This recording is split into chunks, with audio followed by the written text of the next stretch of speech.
I tell you guys in times past, I typically try to check the weather now like 3 or 4 times a day, and I'm not lying when I say that because it can go from 0 to 100, especially out in my area and the chemtrailing kind of stuff. So I knew by early morning they were saying inclement weather was going to be coming in by about originally it was 6 p.m. Then when I checked it late morning, they were now moving it up to like 4 p.m. or whatnot. So I was kind of like preparing for that scenario or whatever, and it looked like it was going to be pretty much the whole night, type of thing.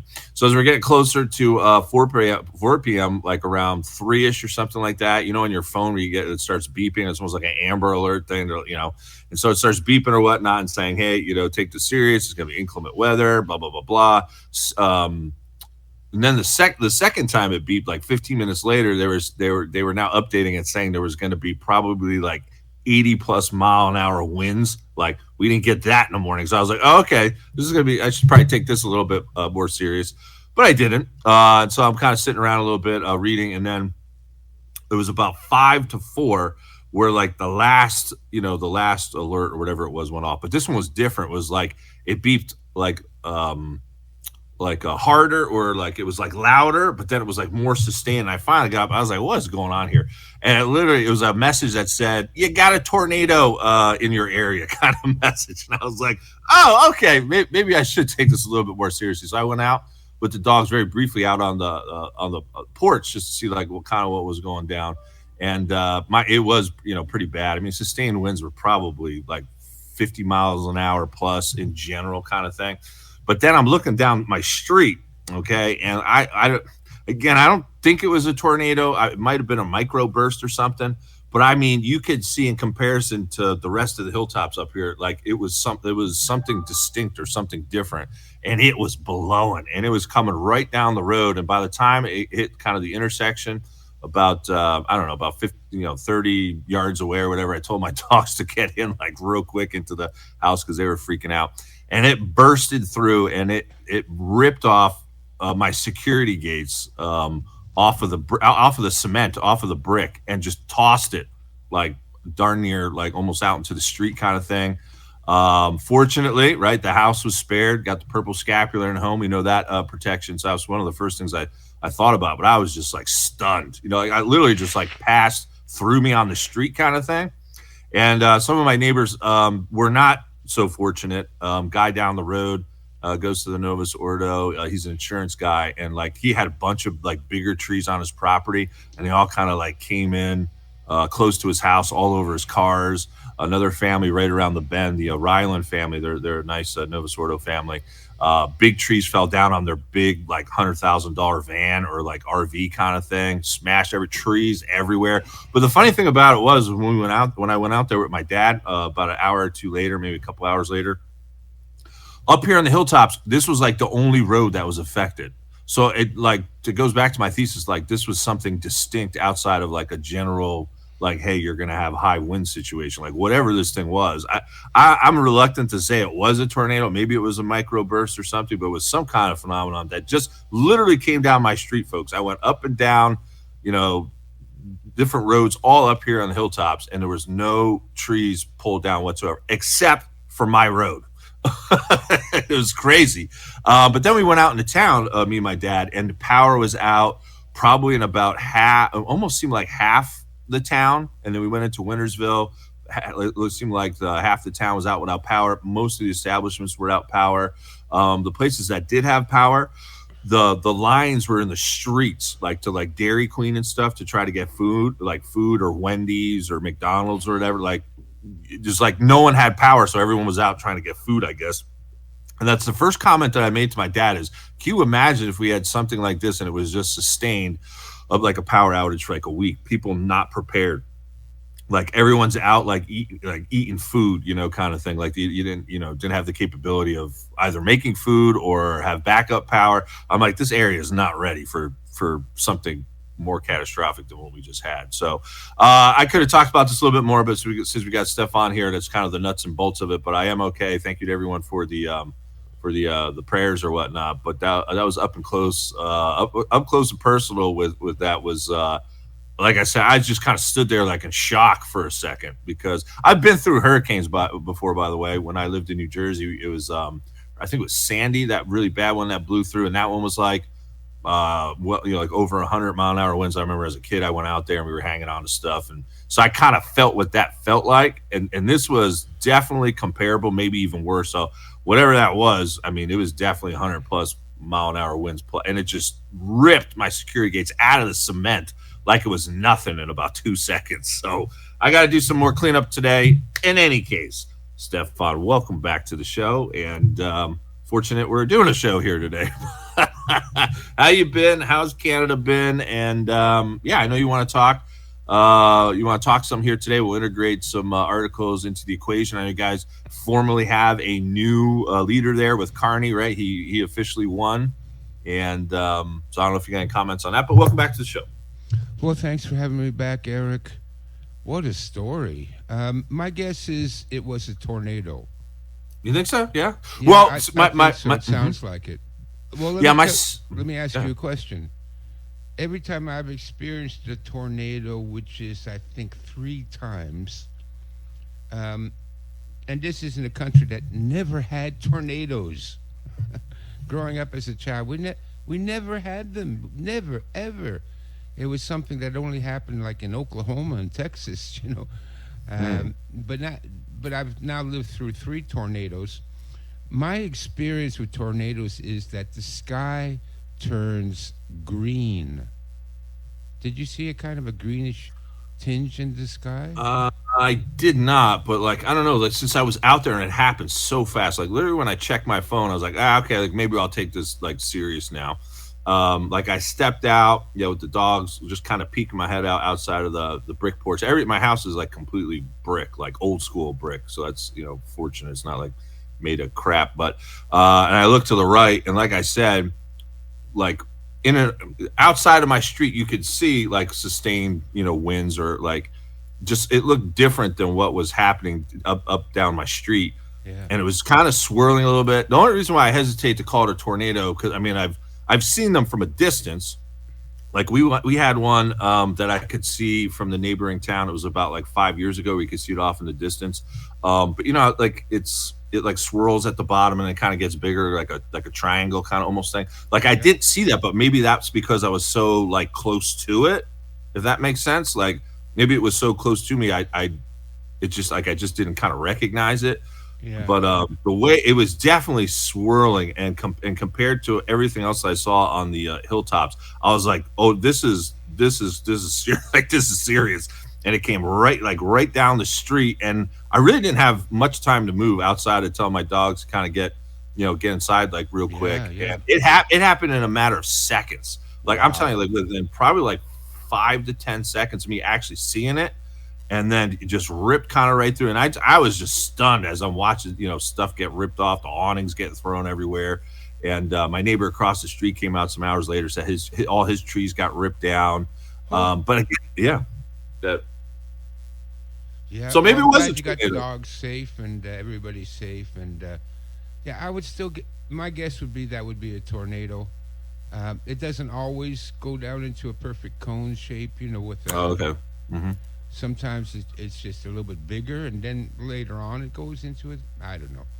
Yeah. Anyways, well, I'm glad to hear you're okay, Eric. And an important lesson to all our listeners, but actually your listeners don't need that lesson because they listen to you, and so they're already prepared. This is why we talk about, Right. being prepared, having at least 3 days worth of food so that when the power goes down, not everybody's running to the Dairy Queen to try and feed themselves. Oh, it was madness. I tell you, I'd never seen anything like it. Every establishment that was open, the line was out into the highway, like 20, 30 cars deep. Yeah. Oh, no, yeah. All of it. Wendy's, Dairy Queen. And it's because, like the neighboring towns, Weirton, West Virginia, because I'm the border of 3 different states, it looked like their power had gone out too. As a matter of fact, one of my followers that moved out into this area, they got a homestead. They're still without power. Ken and Tracy, glad to hear you're okay. But she was telling me other stories. I guess in Richmond, a neighboring town, they're without power. Trees are down kind of everywhere. So I don't want to just make it sound like it was just like my road kind of thing. Like this was a general storm that really messed some stuff up. And there's still, I think, 20,000 plus without power in my city alone, I think. Huh. Or maybe it's for the county. Excuse me, not the city, the county. So yeah, I mean, it was a general storm that came through and did some damage, but hopefully they've got a way to like you said, that probably most of them don't have backup power. So yeah, I don't know, man. It was just like I said, it's just. That was kind of stunning. I'm still a little bit stunned thinking about it. It gives me goosebumps. Well, Eric, it could be argued you've always been a little bit stunned. Right, that's it. But I couldn't resist to tease you. It's like we're back in high school. All right. Yeah, keep my neighbors in prayer though, because they are good people, and yeah, I know. I mean, there's still when I went out this morning, very early this morning, they still have the clean out crews everywhere. Like they have to like chainsaw the trees that are down and like break them apart, and they were still out doing that, this morning. So yeah, it's pretty messed up in and around my area. Any case. Well, listen, that was a glimpse into what would happen when shit hits the fan.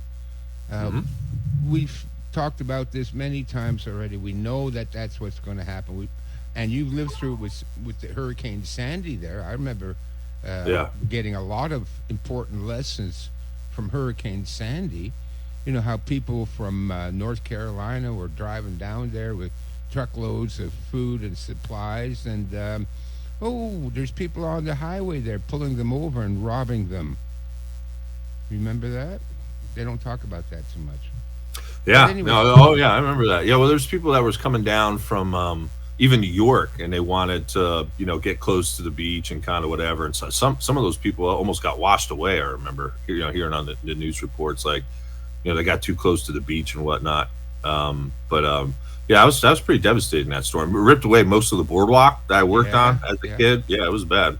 Yeah, no, and also I found a lot of videos that I incorporated. Well, I mean, I took the information and incorporated them in my book, The Complete Guide to Forming Communities. And that is that the people that were most effective in helping relieve the Hurricane Sandy victims was local communities. It wasn't FEMA. It wasn't Red Cross. Both of those agencies are completely useless during a disaster. This is what everybody's told me. It was like local people helped each other out and brought food down to them and water. So there again, a couple of things we've both been talking about for a while. One, being prepared. Now, it's not just being prepared for the end of the world. You need to be prepared because of a number of things could happen. Blackouts. What happened there in Spain last week? Was it Spain? Yeah, Spain, Portugal, and France. Yeah. Suddenly they had a blackout. What was that due to? I still haven't gotten to the bottom of that story. Do you know what happened? They initially claimed it was some type of like atmospheric anomaly or some. I forget the exact verbiage they said, but now they're looking into it and they think it was probably a cyber attack. So right, atmospheric anomaly. What kind of atmospheric anomaly? Explain, please. Right. Jesus, Murphy. Mass coronal ejection. Okay, but if it was a mass coronal ejection, how come it only affected Spain and France? Exactly, that's it. And it didn't hit us. We would have been hit too, right? Yep. Anyways, so the point of being prepared is not just for the end of the world, but there's a dozen different things that can affect you right now that has nothing to do with the end of the world. And you need to be prepared for that. I can't believe all these people lining up at Wendy's. I know I have at least 6 months worth of food in the cupboards. So I don't have to run out to Wendy's the minute the power goes out. And for people that do have to run out to Wendy's, you are screwed. Get it together, people. But I'm talking to your audience, and your audience. Right, yeah, they're all good. Yeah. They're all in. They're smarter than the average bear. Right. Yeah, the other thing too, I would add, like because the power was going on and off. Remember, I emailed you yesterday at some point. It was like going on and off, like seemingly almost like every hour for a while. And I was like, I don't even know if I'm gonna be able to do the show. It sustained, this morning. So I was like, I think we'll be able to pull this off. But in one area where I do have some food stored, and I got like a cooling unit in there. I don't know what happened, but it blew the power out of the socket. Like the wall unit won't work, and the first obvious thing what my dad said, well, you just check the circuit breaker. I was like, yeah, I popped them all on and off like 3 times, and it's still not working. I plug anything into it, small, big, doesn't work. So, but you want to go through and like check everything. That's what I did. I walked through all my house and make sure, all the the outlets were working, but one's down. So yeah. And what's the other thing you do when the power goes out? Make sure your stove and oven and everything else is turned off. Yeah, good point. Yeah. I never used mine. I bought a stove when I first bought this thing. I think I've used my stove like twice. Yeah. Well, for those of you listening that have electric stoves and air conditioners and electric heaters would be another one if it was cold enough, and the power goes out, turn those things off, because what will happen is when the power comes on and all those things are suddenly and they take up a lot of energy, right? The stove, electric stove. Oh yeah. Well, even the air conditioner unit I had sucked up a lot of energy. That's probably what happened. Air conditioner probably surged.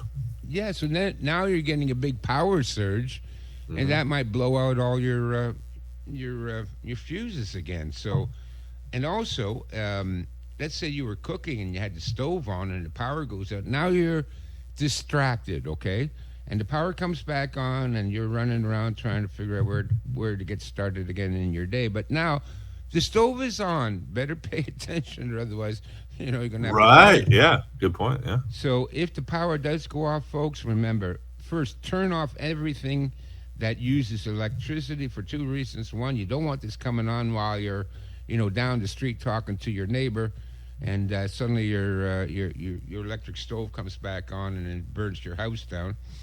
And also because to prevent the sudden power surge when all these appliances kick in all at once, and hopefully it'll only blow out your fuses, but it might even go up and down the line and continue to blow out the power grid, because it's suddenly a big, you and 10 other houses all suddenly come on board.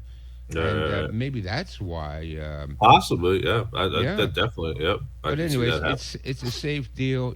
I always double check myself because I'm getting older, and I worry about Alzheimer's, right? Or dementia.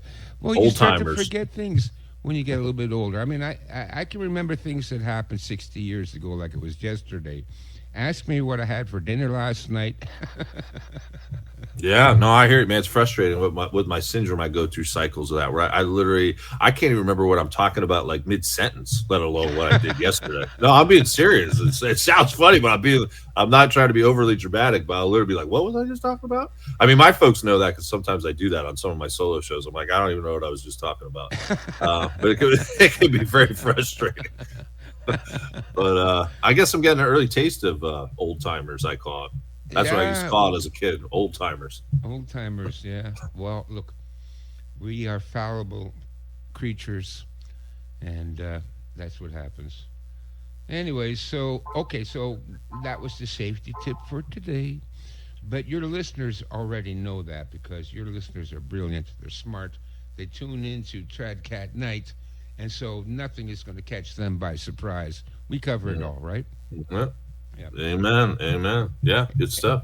Anyways, so we had the election. What is today? Wednesday. We had the election Monday, and the Liberal Party, which is Canada's equivalent of the Democrats, got into power again, like as if it wasn't bad enough that we had 9 years of Generalissimo Justin Castro doing everything in his power to destroy Canada. Nobody can afford food anymore. Few people can afford to heat their homes. Few people can afford to put gas in their car. Thank you, Justin. Good work, boy. Good work. He's the little lapdog of the Davos. I swear. Anyways. Well, this new guy is on certain levels probably worse, right? With all his banking, worse. Of course, he's worse. Yeah. Yep. First of all, the new guy, Max Bernier. No. You talking about the guy that just won, a Carney guy? Oh yeah, Mark. yeah. What's his name? Carney. Oh Jesus. Yeah, Mark Carney. I think. Can I Yeah. keep track of all these psychopaths? I don't care.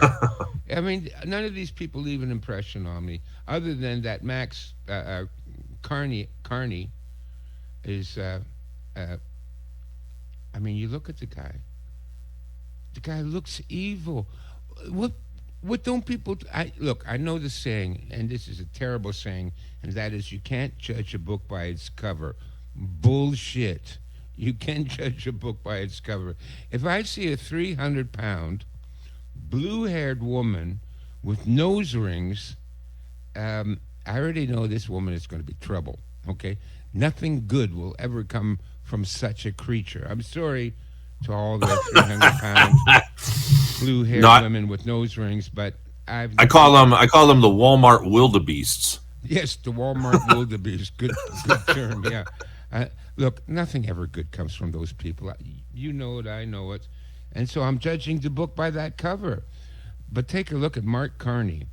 Oh, my God, the guy looks evil. He and everybody that thinks, the white colonialism. This guy, he's the epitome of white colonialism. He used to be the head of the Bank of England, where he printed so much money that the English economy is now almost as bad as Canada. And he's got 3 passports. We're not even sure he isn't Canadian. He hasn't lived in this country for like 20 years. He's never held office, any kind of political office in this country, not senator, not member of parliament, nothing. And they installed him. So it's an absolute disaster with this guy in here. But to be honest with you, the alternatives were just as bad. We had the Conservative, which would be Canada's equivalent of Republican Party. So the Conservatives, we had Pierre Poilievre, who has all the personality of a wet dish rag. I mean, this guy was just like, Eric, you know what I would like? I would like somebody running for office that's a man, like a real man, somebody that'll go, holy shit, now this guy, he's competent, he's strong, he's masculine, he knows what he's doing. We don't have those anymore in Canada. There are no men in Canada. There aren't. There's only Karens and cucks. And that's all we have in Canada. So it's really sad. And the other thing too with this election is it proves the famous saying, and I don't know who first said it. I quote it all the time, but I don't know the source. And that is, you can vote your way into communism, but you'll have to shoot your way out. So we've had 9 years of communists under Generalissimo Justin Castro. 9 years of that little prick dancing around with his little boots on, and he's dancing and we say people kind, we don't say mankind. Oh my God. I mean, 9 years of this moron, this idiot, this pathological narcissist, and this non-binary, because he's not a woman, but he's also not a man. I don't know. We had 9 years of that guy. And now here we are, Canada. Our food banks are stretched to the limit. Never used to be that way, but now food banks are running out of food because so many people are lining up because they can't afford groceries. And then what did they do? Oh, they increased the taxes, the carbon tax, because even though China produces more pollution in 2 hours than all of Canada does in a year, we have to pay an extra tax because, we're producing too much carbon. And, come on, Jesus Murphy, this is ridiculous. And then the Canadians went along with it for 9 years. They kept taking it. Okay, bend over, drop your pants, and grab your ankles. The Liberals are here. Unbelievable. And now, after all that, we are led to believe that they voted him back in again under this Mark Carney demon from hell.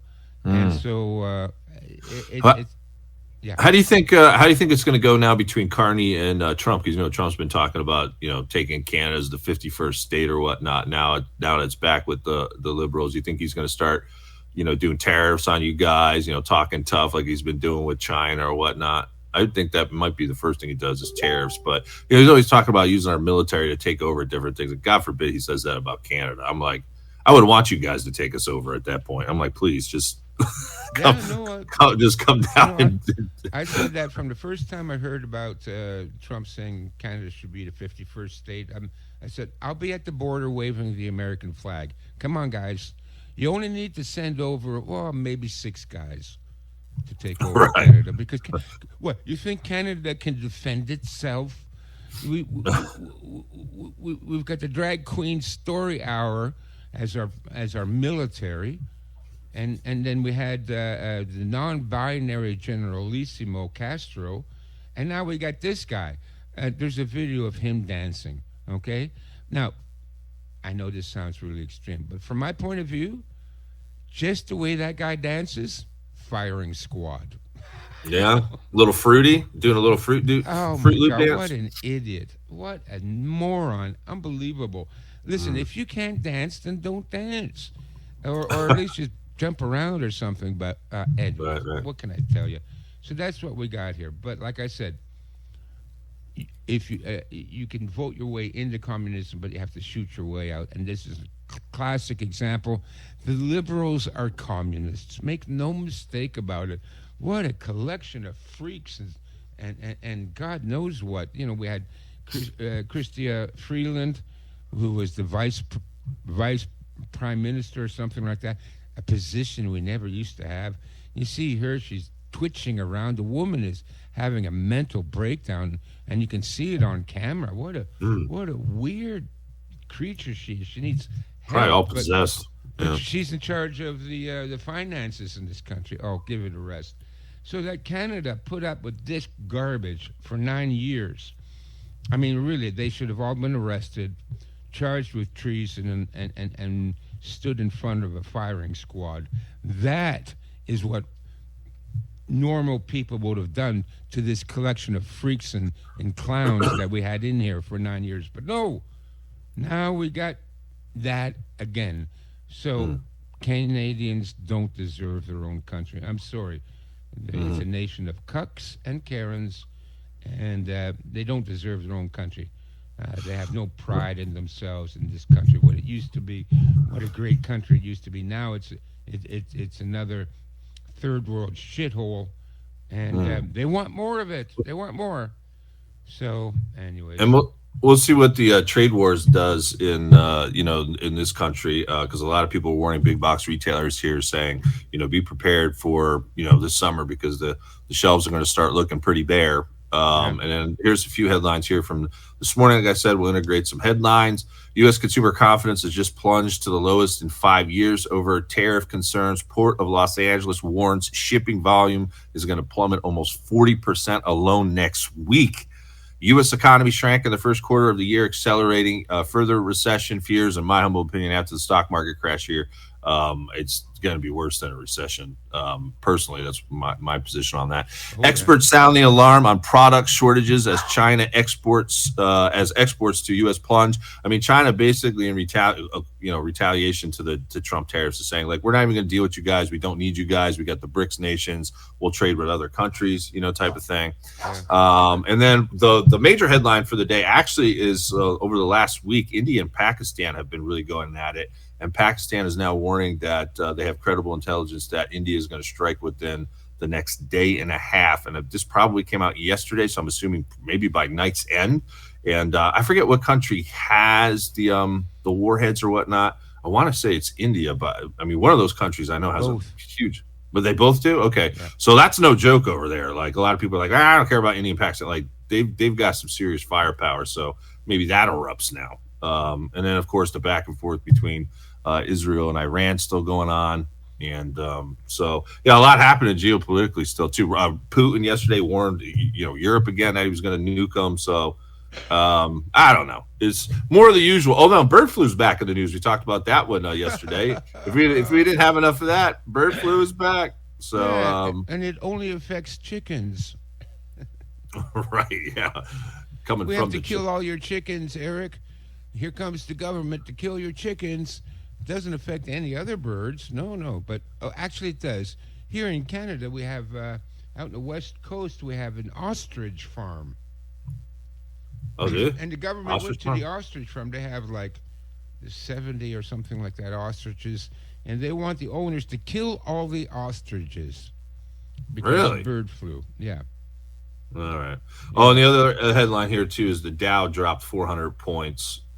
So we're keeping our eye on the stock market crash. Like I said, I think the Antichrist will show up shortly before the major stock market crash, where it dips probably like 20,000 points in a day or some crap.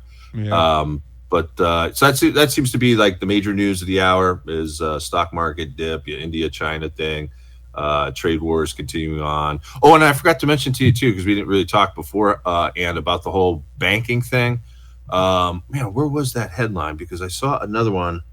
Okay, here it is. Major U.S. bank used by 200 million Americans struck by a nationwide outage. This is Citibank. This, according to Daily Mail. This happened yesterday. I'm glad I remembered this one. But cybersecurity experts have not confirmed whether it was just a technical failure or a cyber attack. And the reason why I mentioned that is because about 3 weeks ago, Stefan, I had an issue on my bank account where I was double charged. One of my prep runs that I did through Amazon was a pretty significant number. It wasn't just like 50 or $100, but it was a pretty significant number. I got double charged. And so I had to go to Amazon, and then they claimed that it wasn't an error on their end. Then I went to my bank. No, it's not us. I had to go literally down to my police station to get like a report filed and all this stuff. And basically what ended up happening is my sister's a good sleuth too. The Visa network, it was a Visa network issue. And apparently when I called Visa, they said, yeah, it was an error, our end. We're trying to figure out what happened. So I'm sure they probably blamed that on like some kind of cyber attack. So I just keep telling people, like, pay close attention to your bank accounts like daily for like double charges and stuff like that, because that's what happened to me. And I had a few of my guests actually said that happened to them too. So we are living in a criminal society now, and everybody's a crook. And especially the bigger the corporations, the bigger the crook. You have to watch everything. I do that. I check my bank account 2-3 times a day. Plus, using pencil and paper, I write down how much I have in my bank account, how much is coming in from PayPal, how much is coming in from Amazon. I write it down, and I keep like almost an hourly track of money in, money out. And how many times have I found the electric company overcharging me, the cable company overcharging me, my insurance company overcharging me? Oops, we overcharged you. What do you mean, oops, you overcharged me? It's never, oops, we undercharged you. It's always, oops, we overcharged you. And if you don't notice it and you don't catch it, it'll go through, and you're paying, and they're screwing you. The same thing with my internet provider. All of these guys, they've all, in the last year, oops, we overcharged you. Oops, only when I caught them. And I had to phone them up. I want that money back. Thank you very much. I have the receipts and the invoices right here, and it's not what you charged me. Also, the other thing, never, like, I do all my banking online, okay? But I never, ever have automatic renewal set up on anything, right? Because they all want you to do, automatically renew your rental payment. No, I'll pay it manually at the end of every month. Thank you. Automatically renew your internet access. No, I'll pay it when I get the bill. Because you know why? If you set that automatic renewal, they will start taking your money. Oh, and then you got to catch them. Oh, that's right. Yeah, we overcharged you $80. Well, we return it. Okay, when? Well, it'll take us 6 weeks to return your money. Come on, people. I can't live 6 weeks waiting for my hydro bill to return the $80 they overcharged me, because we're poor. Eric and I are poor. We live hand to mouth, and for me to take an $80 hit and then wait 6 weeks for it to come back, that means the kiddies don't eat for 2 weeks, right? So no, you got to be careful about that. Everything is dishonest and corrupt, including you name it, Amazon, Prime, Netflix, or whatever like that. If you have any of those services, if you have automatic renewal, you better check it every month, because they will eventually overcharge you, hoping that you don't notice. This is part of their plan. This is part of their financial plan. They all do it. They always have somebody in there in the office that says, well, every other month, let's overcharge our customers. Most of them won't notice, and we'll just keep the money. That's how they work. That's how they operate. Institutionalized corruption. Anyways, don't get me started, Eric. I think you were started. You were going on. I think you already got started up there.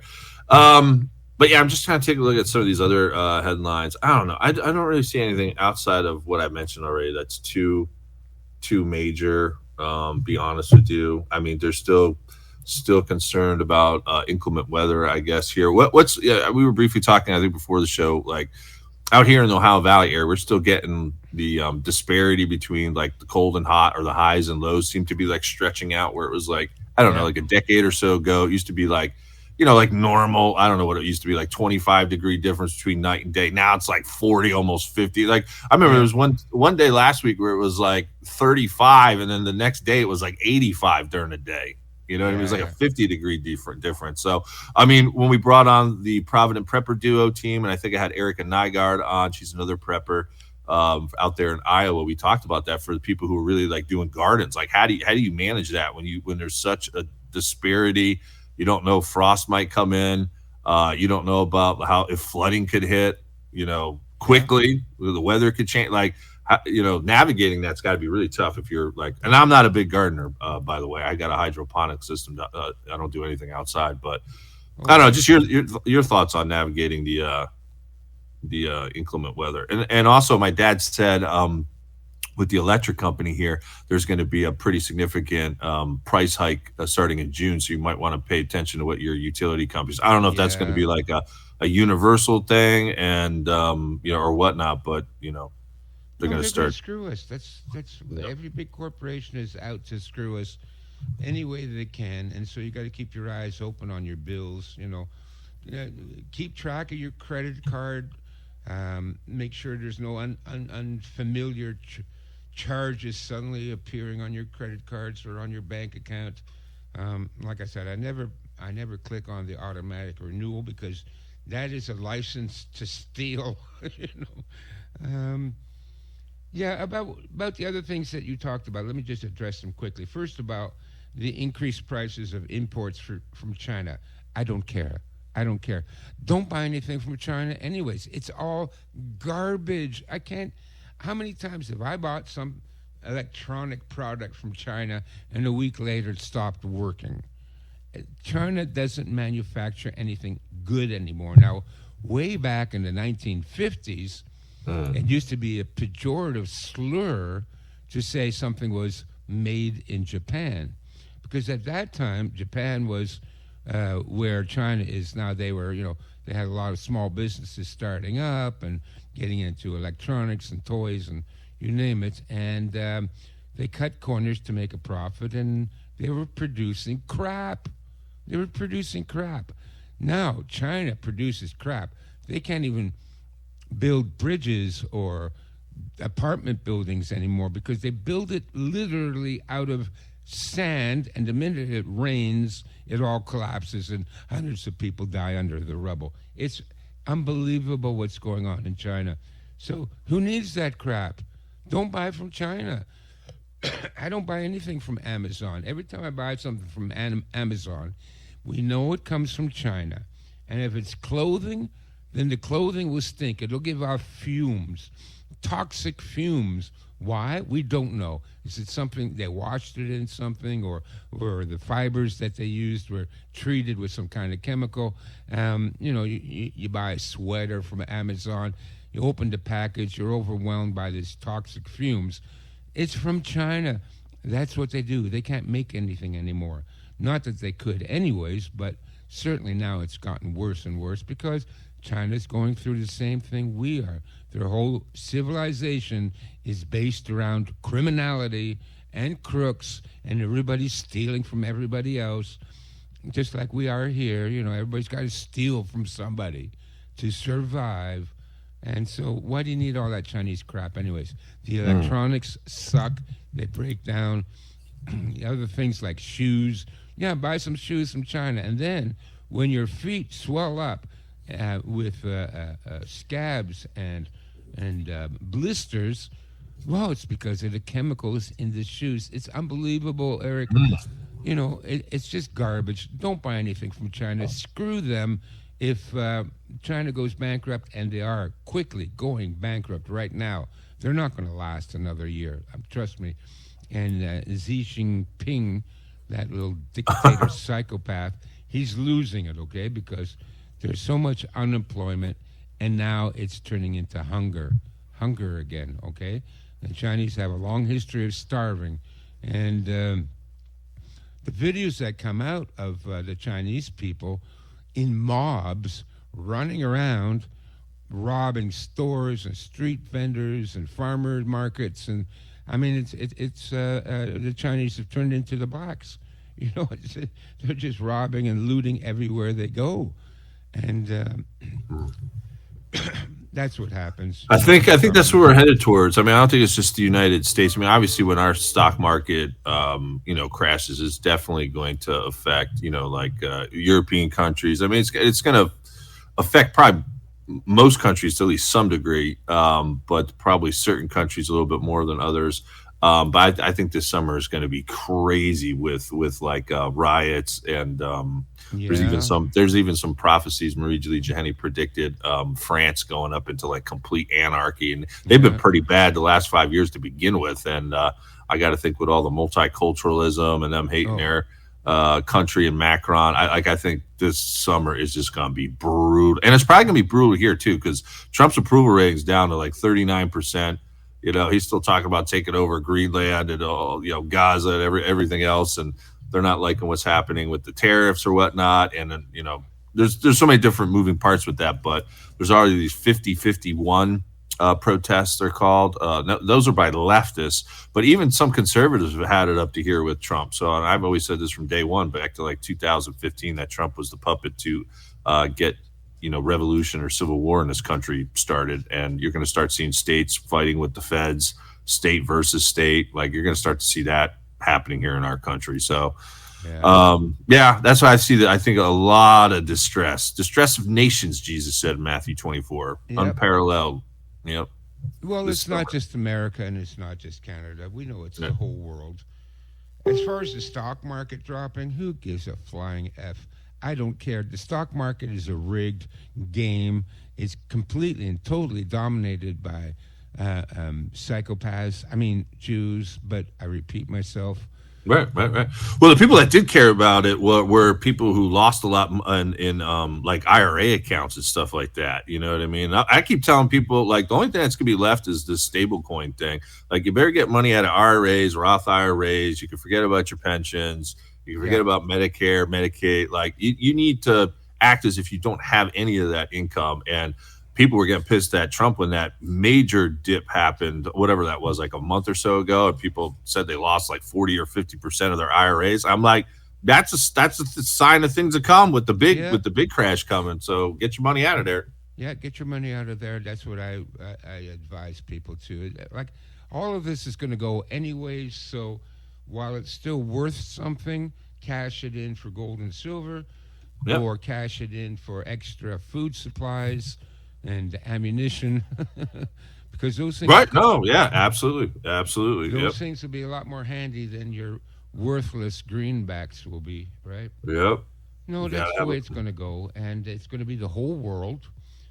We see them ramping it up, and just look at how history repeats itself. We are now 1929. Okay, next year the depression will hit full force, and people will be starving in the streets. Well, many of them already are, and then we will go into World War III. We know they're setting it up. We see already the players: Iran and Israel and India and Pakistan and China and Taiwan and Korea and the Philippines. We see them lining it all up. And we're going to go into a war. So even more important to be prepared. Get everything you can to get as much supplies. The other thing that might affect us too, not to cut you off, did you see over the last week that character Abdullah al-Salim guy? They're calling him the Motti. A lot of people think he is actually the Antichrist, and I was like, no, the Antichrist is not going to show up and be a bad guy. But he came out and was talking about, death to America, and so he's like a leader, which I think they can use sort of like another Osama bin Laden type, to where they can get more 9/11 attacks here in the United States done. Yeah. If that makes sense. You know what I mean? So everyone's talking about him this past week. I'm like, here we go again. Another boogeyman. Bring out the false flags. Yeah, exactly. Yeah, and then also, besides death to America, what? We hear that from the Democrats.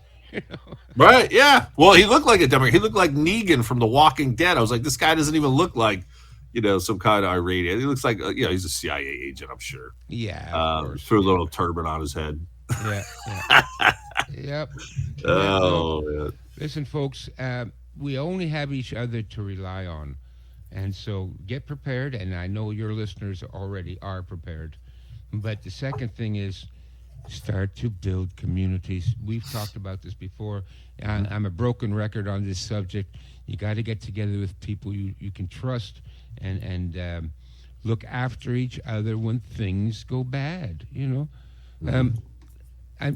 I was talking to one of my neighbors, because I do know my neighbors. I reach out to them and I go and talk to them. And so I know all my neighbors that live around me. Well, a lot of them anyways. And I was talking to this other guy, and he lives just upstairs, right, from me, the floor above me. And he had a home invasion robbery. Home invasion. Oh, wow. Yeah, I didn't know that. Listen, over the last month, I've seen like 30 police vehicles pull up here and arresting people. And turned out we had, a couple of armed robbers and domestic abuse and a couple of old men that died. They drank themselves to death, and they found their body in the apartment. And, this is the way it goes. This is the way it goes. And so we got home invasions taking place here. And I am shocked because it's a small town in a rural area, and even we have home invasions. That's why, you think maybe, I'm way out in the country, and, I don't need an extra 50 rounds of 9mm. I'm okay. No, get the extra box of ammo, okay? Because they will come out there to your little town, to your hobby farm out in the country. They will come out there eventually. Maybe not this week, maybe not next month, but before this is over, you can expect them to come out there. So, go to the range, make sure your shooting skills are up to par, and make sure you've got. Well, after I heard the story about the home invasion, I bicycled down to my friends, Kevin and Dixie. You've heard me talk about them. Great couple. Kevin, former military. He has firearms. And I told him, I said, Kevin, I just heard there was a home invasion here. Now, the people that did the home invasion, they weren't minorities. They were meth addicts. Oh, okay. Right? Yeah, no, because every small town across the Midwest, across Canada, across the whole goddamn world has a big homeless problem, and most of those homeless people are meth addicts. So you don't know where it's coming from, okay? That's why, we need to... Yeah, anyways, I went and I talked to Kevin. I bicycle down there. He's 5 minutes from me by bicycle. I told Kevin, I said, well, I couldn't believe there's a home invasion robbery in my building. I said, but you and me, you call me. I'm here in 5 minutes with my shotgun, and no matter what's going on, we'll take care of business. And so we already started to make a few plans. There's a church right across the street from his house. Beautiful old church with a bell tower. You know, I like to hear the church bells. They ring every hour, right? And every half hour, and then they play songs, especially at Christmas time. You know, hear Christmas carols. I find that very soothing. You know, I can hear them from where I am now, and I hear the church bells ringing, and I like that. And he said, yeah, I've already planned. We'll go in and we'll take over the church. We will take over the church. Absolutely. Nobody else has guns in Canada. So me and him, we got guns. We'll go take over the church. I told Iris, my granddaughter, she's 6 years old, I said, Iris, Daddy's been teaching you how to shoot the rifle, right? She goes, yeah, which is good, okay? Listen, if you have children, even if they're like 6 years old, teach them how to use a firearm. If you have firearms in your house, teach them how to safety, clear them, how to use them properly in a safe manner, and then, even take them down to the range and let them shoot it off. I said, Iris, we're going to give you the deer rifle when you go up in the bell tower there, okay? Yeah, I gotta get my Frenchies trained. My French bulldogs, they need to learn how to start shooting. Gotta get them up to speed. Yeah. Devise some kind of harness they can wear on their back. Right. Like a little saddle with a pistol. Reminds me of, there was a toy when I was a kid. It was based on a TV show. And it was a cowboy hat. And when you turn it upside down and push a button, a derringer would pop out and shoot.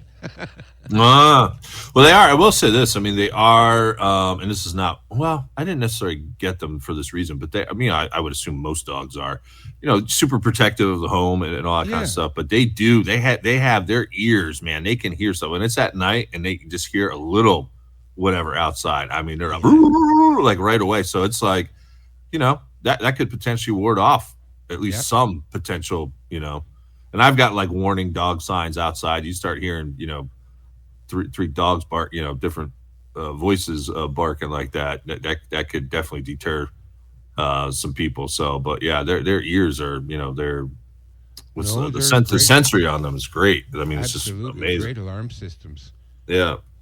Kevin has a big Rottweiler. His name is Loki. I thought about getting one of those. Yeah. Oh, this one's a beast. 130 pounds, solid muscle. Yeah. Oh my God. They're apparently the best, really. I mean, from what I read, because I was looking into that, I was like, what breed would be good with the Frenchie? And they actually said Rottweilers and Frenchies usually do pretty good, as long as you get the Rottweiler small enough to where it you don't just get like a big one and throw it in with a French. Like that's with your Frenchies, you got to get raise it from small, Yeah, you got to raise it from puppy and then to get a climate. They get acclimated. Each other. Yeah. No, Rottweiler is a great dog. I mean, you look at this thing and you go, holy. Yeah, well, they're scary, man. They're scary. But yeah, I mean. But I've been feeding him treats since he was a puppy, so he loves me. Yeah, that's it. You gotta have the Rottweilers on your side. But no, in all seriousness, I mean, I advocate it for your, for a security system. Like I obviously have already. Pretty in-depth security system, but outside of that, getting some. Some dogs. A dog is a great asset to have. And then, if you do get a dog, for the love of God, train the dog. Train it. I can't believe all these. I watch these people walking their dogs, and they're always jerking on the collar, jerking on the chain because the dog is trying to pull them and all that. Why are you jerking that collar? Just train them. My dogs, I trained them, and when I said heel, the dog would follow right beside me, okay? And when I stopped, the dog would stop and sit down. And when I took them on a ride on my bicycle, they would stay right beside my bicycle. And then I would say, go scout, and they would run 20 yards ahead of me. And they would stop automatically at the road, so they're not running out into the middle of the road either. They would stop at the curb and wait for me to catch up to them. It's not that difficult. And if you have a highly trained dog like that, stay, sit, follow, go scout, a few simple commands like that, it's a blessing. They are so useful.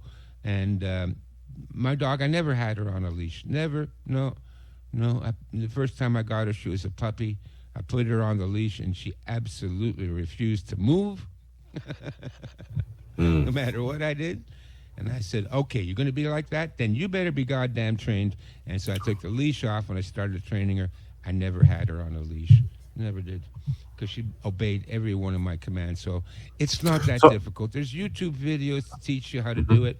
Train your dog. It is such a useful tool in survival to have a dog that is trained. The dog is patrolling your property.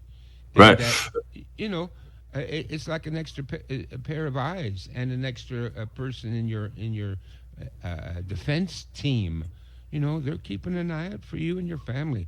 So I really think that's a good idea. Oftentimes too in these like a post-apocalyptic movies, you like I'm thinking about like I Am Legend with Will Smith. Remember he had his dog, and oftentimes you see like the lone guy with the dog or the companion or whatnot. For the days ahead when it starts getting really crazy, and especially if you're by yourself, I mean, just from a mental health standpoint, I mean, they really are man's best friend. Again, if you want to go cats, you go cats. I mean, I like all animals, but I prefer dogs personally. That's just my thing. My sister prefers cats, so we always have some good conversations when she comes over. But there was a recent study that came out. I covered it on my show last week from studyfinds.org, where they literally say with a dog, having a dog, that for your mental health and like keeping your blood pressure down, there's different marks that they cover, that it's even a more significant, I'm trying to word it here properly, but like it's a more significant thing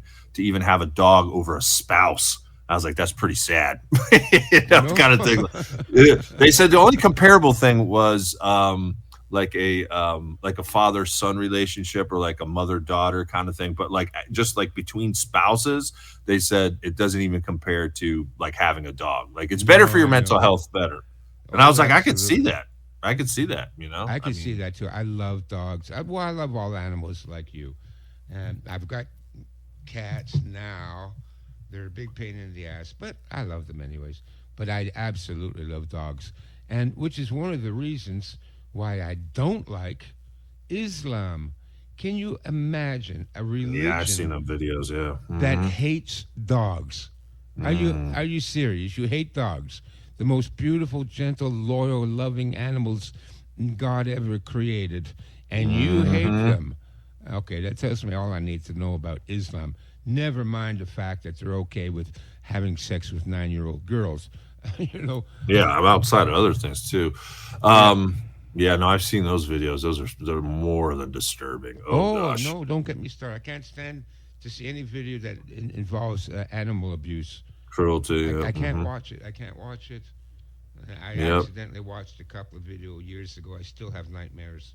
Yeah, I've been there. Yep, I've seen quite a few myself. Yeah. Oh, buddy, man. What was there anything else? I mean, we got a little bit of time here if you wanted to get into any other message on the survivalist prepper front here. I think I pretty much got through the major headlines here. I'm kind of like looking as you're talking here, see if anything else pops up. But it's pretty much the same stuff that we've been talking about here. Yeah, well, listen, we've been warning our listeners about all this for the last 8 years now, Eric?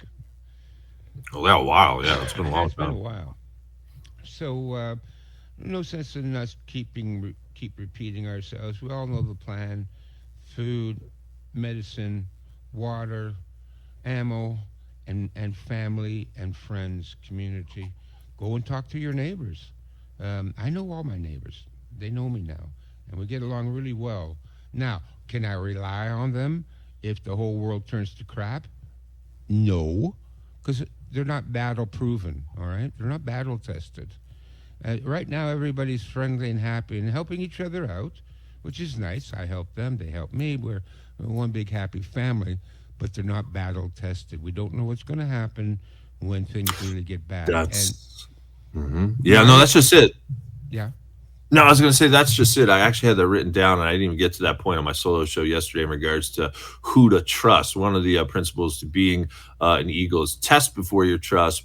But even having said that, we've all watched these post-apocalyptic thrillers where you think you have a friend, but you really don't. And so, that's what I always think with even the people that I talk to, and I think I could trust in. I don't tell them everything. No. Like I'm not about to tell them like all the shit that I have, and you know what I mean. Like no. You know what I mean? Like I won't let them inside my house, kind of thing. Like I mean, I keep them at bay, even though I think I could trust them. But human nature dictates, man, when the law of the jungle is going to prevail if people aren't prepared. People will start acting, kooky, even if they are. Well, they're already acting kooky. Look at people are losing it, and that's the other thing we have to be careful of. As society collapses, the strain and pressure on people's psychology, on their nerves, on their emotions, people are going to start to break. You'll see. You probably already seen that. Like with these road rage incidents. And unbelievable levels of crime and theft and robbery. People start to break. So, listen, like I said, I've got my community. So far, we are really good. But there's only two people I trust, and that is Kevin and Dixie. The people down the street from Kevin has combat experience. Okay, we've talked for hours and hours about combat strategies and tactics and what we would do. And what I've noticed, and also as an instructor a martial arts instructor for many years, is and it's that famous story. Everybody's got a plan until they get punched in the nose, and it's the same thing with the people around you. They might think they're ready, but when the shit really hits the fan, they might completely lose it, and you have to be prepared for that. So yeah, don't show your neighbors, your secret stash of 9mm, right? That's a great point too. Yeah, I mean, you could have all the stuff in the world, but if you're not mentally tough or you don't have that mental fortitude, and I can kind of tell, and talking with people like you, I usually can pick this up on people right away. I don't know if it's a sixth sense, but people who've been through some stuff, you know what I mean? I've been through some stuff as a kid, and I think you kind of keep it around, and you can kind of tell who's been somewhere and done some stuff, kind of thing. And some people who haven't, like, yeah, I'm gonna do this or that, and then they just freeze. Matter of fact, wasn't that in that Saving Private Ryan? What was that movie, Saving Private Ryan, where they put that guy up as a soldier, or one of those war movies where he was talking all his game, and like the first scene he gets into, he just freezes, and all his buddies are getting shot and whatnot. You know what I mean? Just that happens. I mean, you just see people freezing on spot. Yeah. So listen, just keep that in mind. Like I said, I know my neighbors. We get along well. I like them. We do things for each other. But you don't know how they're going to react when things get really nasty. And like I said, from teaching martial arts, I've seen it many times. We used to do a lot of sparring, and we did like light contact, full contact sparring. And you get these guys, and, they're tough, and they're in good shape and all that. Boom, they get a side kick to the head, and now they're losing it. Well, that's how I met my best friend, my former best friend. We were sparring. He was a second-degree black belt in Taekwondo. And I told him, I said, no rules, okay? You understand that, right?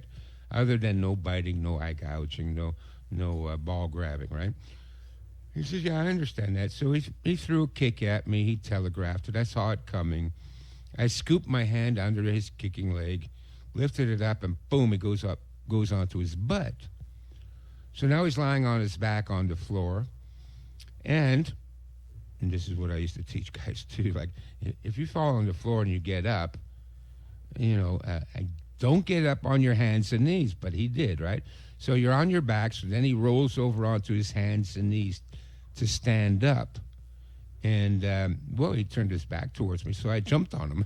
Take it back, choke him out. Yeah, I got him at full Nelson, wrapped my legs around his waist, and I held him. Now, he freaked out. He's like, I said, Leo, calm down. I mean, I couldn't believe it. The guy was like, he was possessed. He was just freaking out, but he couldn't get out. I had him. I said, Leo, I'm not going to let you up until you calm down, because I know if I let him up, he's going to go crazy on me. Oh, yeah. Right? And then I really have to hurt him. Right now, I've got him in control. I'm not hurting him. He can't do anything. So, it's a safe situation. I had to hold him for about 5 minutes while he was screaming. Finally, he calmed down. I said, are you calmed down now? Can I let you go, and you're just going to take it easy? I said, because if you take a swing at me now, I will hurt you next time, right? Because I could have hurt him already, right? So then he said, yeah, I'm okay. So then I let him up. But again, you don't know. This guy was a second-degree Taekwondo black belt, right? Mm-hmm. And I warned him. I said, if you fall down, we're not following Taekwondo rules where I let you stand up. I'm not going to let you stand up. I'm going to fight you on the ground, which is the proper way to train in martial arts. Well, yeah, you got to fight as if in street fight. I mean, because that's how it's going to be in the post-apocalyptic world. It's not going to be, okay, you can get up now. Exactly. It's just a street fight. You got to fight like it's a real street fight. And and if you fall on your ass in a real street fight, you're not going to say, okay, come on, stand up again, get yourself. You need a drink of water? Here you go. No. They will come after you, and you better be prepared to defend yourself even while lying on your back. Anyway, so you don't know. You don't know who's going to lose it. He lost it. I mean, the guy just went nuts. Mm-hmm. But I had a good grip on him, so... that's another thing, too, we should probably conclude with. I know a lot of people these days, unfortunately, probably have to work a couple jobs just to try to, make ends meet, and it kind of cuts into... being around the family and doing other stuff you want to do. But if you get an opportunity to start taking some classes, self-defense wise, especially for the ladies, get out there and get that done. Start learning at least some of the basics, right? Yeah. We got about a few minutes left here. Stefan will put the final few nails into the coffin here for this program, and we'll do some shameless self-promotion time too. But like I said, tomorrow on this, we should have three guests tomorrow: Father Kramer, David Wemhoff, as well as Paul Begley. So we'll get back on track tomorrow. But go ahead, Stefan, final thoughts and some shameless self-promotion time. Good idea. Listen, it's hard to find a very good martial arts school. A lot of them are frauds. I'm sorry, but they are. Avoid any Fred Villari franchise, there's a lot of frauds. There really are, And so try to find a good school. It doesn't matter what style it is. It's Taekwondo. No, it's karate. It's Kung Fu. No, it doesn't matter. It doesn't matter. It's the instructor. If you have a good instructor, a competent teacher, he will teach you how to make any style effective. And you will learn. But if, with a fraud school, and like I said, I would guess about 80% of martial arts schools are frauds. You ever seen the website, the YouTube channel? I think they have an Instagram too. It's called either Dojo Life or Mick Dojo Life, where they actually make fun of all the fraud teachers. If you haven't, you should watch. It's hilarious. Oh, that sounds good. Yeah, I haven't seen that yet. Yeah. Look up Mick Dojo Life, because I know you'll get a kick out of it. They just rip on and expose all the fraud teachers in martial arts. Yeah. Yeah. There was, listen, from my experience, 50 years. I've seen them all.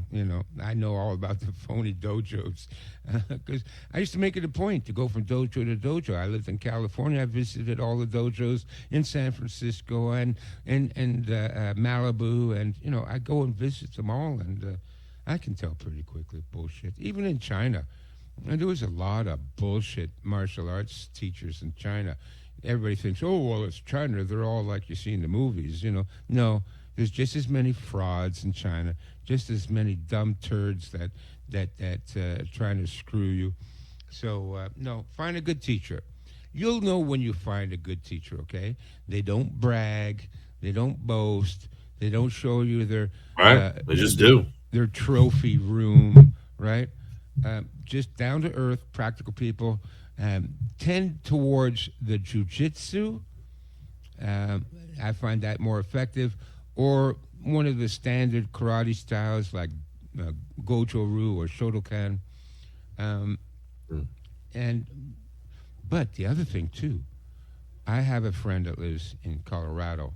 He's a real cowboy, and his granddaughter is like 2 years old, cutest little thing. And he sent me a picture of her in the backyard with her long staff. He's teaching her how to use a long staff, what they call a bow. Mm-hmm. And there she is in the backyard with this big stick. Right. Teach them all. Yep. I love it. I told him, I said, I think that's wonderful because you get him acclimatized early. 2 years old, she's already got a stick in her hand. Okay, it starts to form the muscle memory that will come in handy when she turns 13. Right. Mm-hmm. But also the discipline side to it too. Just even me for basketball, just all the discipline behind it with the weightlifting and the eating right and training right. Again, the martial arts. I mean, like you were talking about mental fortitude there earlier, but it's much more than just the physical side of things, right? I mean, you speak to this obviously more fluidly, but it's probably more mental than physical. Yeah, it's about 50-50, 50 mental and 50 physical. And what you want to do is you want to develop what is called kinesiatic intelligence. Kinesis is, the body movement, the mechanics of the body. And so by training in different things, like using a stick or basketball or canoeing or whatever, it develops muscle memory on how to use your body. That's why, for example, I've had 3 bicycle accidents where I went, the front wheel hit a rock or a curb or something like that. I went flying over the handlebars. But because I did a lot of break falls in martial arts, I did a forward break roll, rolled and landed back up on my feet. I never got hurt. Now, if it was somebody else that didn't have that kinesiatic awareness, and you go over the handlebars, then you're doing a face plant, you're losing teeth, and you're going to snap your neck, right? So the more ways you know how to move your body, and it becomes second nature to you, then the more, the better you are to be able to handle trauma, not just in a fight, but even falling down. Remember, if you fall down backwards, never stick out your arm to stop yourself, because you're going to break your shoulder. You're going to break your collarbone, maybe break your wrist. So if I fall down, I don't stick out my arm. I land flat on my side or on my back, and I don't stick nothing out to stop me, because whatever you stick out to stop you is going to get broken. Things like that. But you only learn that by going through a lot of different movements and moving your body in unique and interesting ways through various sports and other physical activities. So, the other thing is, Kevin, he's got my 2 grandchildren there. He's teaching them how to load and fire a .308 deer rifle. His son's only 9. His daughter's 6. And showing them how to safety check a pistol, right? So that's the other thing, too. Yeah, get them into some martial arts. But if you have firearms, teach them how to be safe with them and how to use them in an emergency. And in this way, we prepare ourselves. So the whole family is trained and ready and prepared. We got supplies. We got training. What more can you do? That's all we can do, Eric. We can be the best we can be, and if in the end they nuke us anyways, well, right then. Hey, we had some fun in the process, right? You got prepared. Prepare for the worst and hope for the best. That's what I keep saying. We have that intention here at Trad Cat Night of getting through this interesting times. But hey, if I die tomorrow, I die tomorrow, right? I mean, that's what it is. I'm not gonna sit there. The same thing. Make sure you're good with God, right? Yeah. Well, like I said yesterday, I feel very fortunate. And fortunately, no one was out on the street as whatever this thing was. was barreling down. I don't think there was any injuries as of this morning, and luckily no one was in that van around the corner with the Ryland family, because I mean it like cut it in half. It was like that big a tree. I mean, this is one of those big vans. So if anyone was in there, they would have died instantly for sure.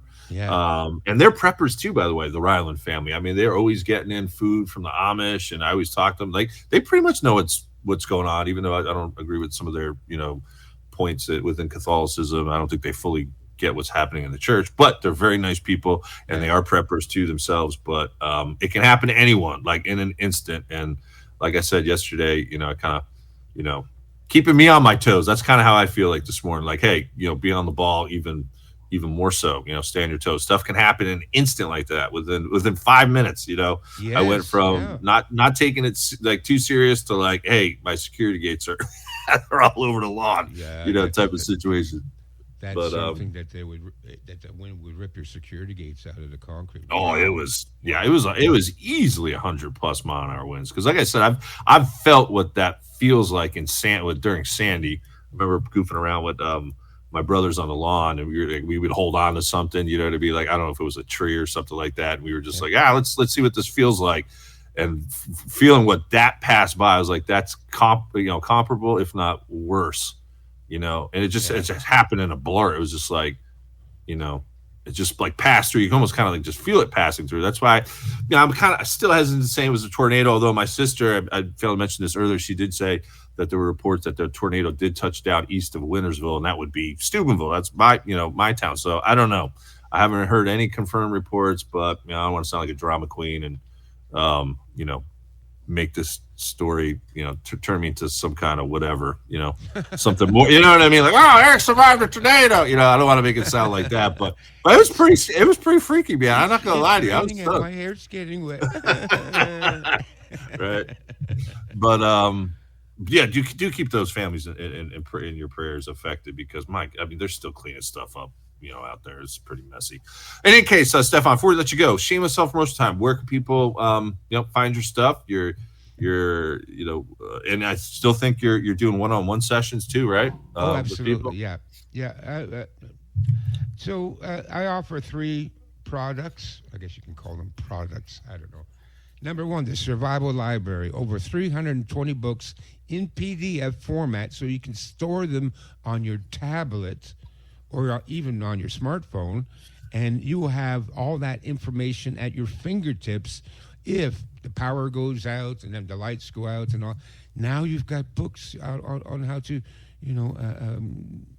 how to turn waste plastic into kerosene to run your generator, or gardening or medical treatments. You got everything in there. Over 320 books. It's just under $50. It's a bargain. If you don't have it, get it. It's an important survival tool. You need knowledge. And as smart as I am, and we all know I am a genius, but as smart as I am, I can't remember all that stuff. I can't remember everything. So if I'm faced with a crisis, I might have to look something up. And best way to do it is with the Survival Library. Go to my website, ChinaStrategies.com. That's one word, China Strategies. I have nothing to do with China. I got that website when my first book came out 26 years ago, called China Strategies. So that's why the website is named after my book.